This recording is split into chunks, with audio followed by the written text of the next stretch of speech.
بسم الله الرحمن الرحيم. سأل سائل بعذاب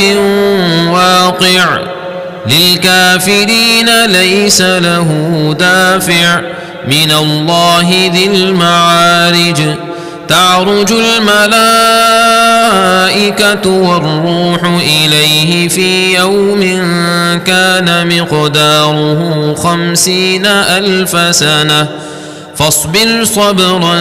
جميلا إنهم يرونه بعيدا ونراه قريبا يوم تكون السماء كالمهل وتكون الجبال كالعهن ولا يسأل حميم حميما يبصرونهم يود المجرم لو يفتدي من عذاب يومئذ ببنيه وصاحبته وأخيه وفصيلته التي تؤويه ومن في الأرض جميعا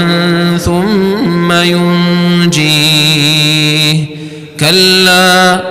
إنها لظى نزاعة للشوى تدعو من أدبر وتولى وجمع فأوعى إن الإنسان خلق هلوعا إذا مسه الشر جزوعا وإذا مسه الخير منوعا إلا المصلين الذين هم على صلاتهم دائمون والذين في أموالهم حق معلوم للسائل والمحروم والذين يصدقون بيوم الدين والذين هم من عذاب ربهم مشفقون إن عذاب ربهم غير مأمون والذين هم لفروجهم حافظون إلا على أزواجهم أو ما ملكت أيمانهم فإنهم غير ملومين فمن ابتغى وراء ذلك فأولئك هم العادون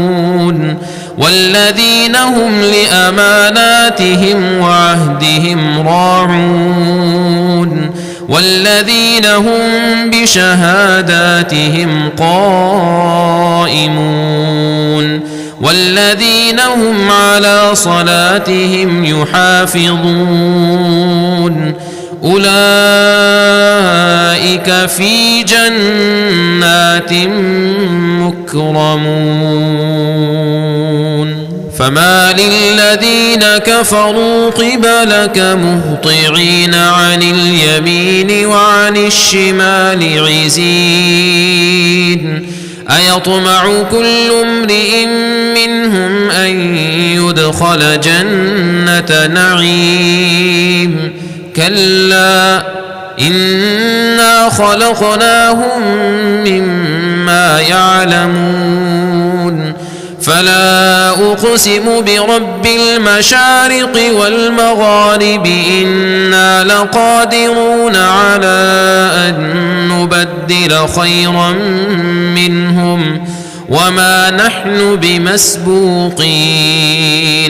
فذرهم يخوضوا ويلعبوا حتى يلاقوا يومهم الذي يوعدون يوم يخرجون من الأجداث سراعا كأنهم إلى نصب يوفضون خاشعة أبصارهم ترهقهم ذلة ذلك اليوم الذي كانوا يوعدون.